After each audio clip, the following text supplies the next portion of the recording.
పొదలకూరు పట్టణంలోని అయ్యప్ప నగర్ నందు వెలసియున్న శ్రీ శ్రీదేవి భూదేవి సమేత శ్రీ వెంకటేశ్వర స్వామి దేవాలయంలో శ్రావణ మాసం శుక్రవారం వరలక్ష్మి వ్రతం సందర్భంగా ఉదయాన్నే స్వామివారికి అభిషేకాలు, సాయంకాలం అమ్మవారికి కుంకుమ పూజ నిర్వహించారు. పూజా మండపాన్ని అందంగా అలంకరించి అమ్మవారి ఉత్సవమూర్తిని మండపంలో ఉంచి కుంకుమ పూజ మహిళా భక్తులచే అంగరంగ వైభవంగా నిర్వహించారు. ఉభయకర్తలు చేత వేద మంత్రోచ్చరణ మధ్య అమ్మవారికి బంగారు పుష్పాలతో పూజారి శ్రీనివాసాచార్యులు పూజలు నిర్వహించారు. ఈ కార్యక్రమానికి శాశ్వత ఉభయకర్తలుగా దర్శి శ్రీధర్, ప్రియా దంపతులు వ్యవహరించారు.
శ్రీ భూనీలా సమేత శ్రీ కళ్యాణ వెంకటేశ్వర స్వామి యొక్క కళ్యాణ కమిటీ సభ్యులు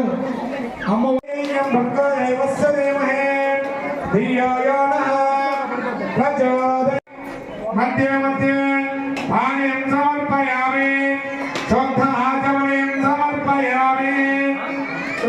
కర్పూరే నాగవల్లేదనే ముక్తిహంసాసి గణేశాన్ తాంబూలం సమర్పయామి.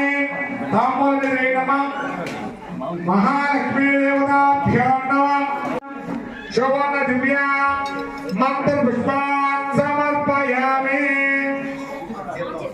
కృష్ణాపరమం వరగం ధరా వసంత సౌరయః దేవీ ప్రసజ్జనాదినా సత్యప్రాసా విమన్యమోయ దుర్వాగం దస్రమిందరే కాందాయ కళ్యాణ నిధయ నిధయేర్థినా శ్రీ వెంకటనాథాయ శ్రీనివాసాయ మంగళ. గోవింద ఆపదముక్కుల వాడా అనాథ రక్షక గోవింద గోవింద. శ్రీ శ్రీనివాస శ్రీ వెంకటేశ గోవింద గోవింద. శ్రీ కళ్యాణ సామాగ్రి శాశ్వత ఉభయదాతగా మన దర్శి శ్రీధర్ గారు, ప్రియా దంపతులు గారు మనకి ఇక పెద్ద సంవత్సరాన్ని యొక్క కార్యక్రమాన్ని నిర్వహిస్తూ ఉన్నారు.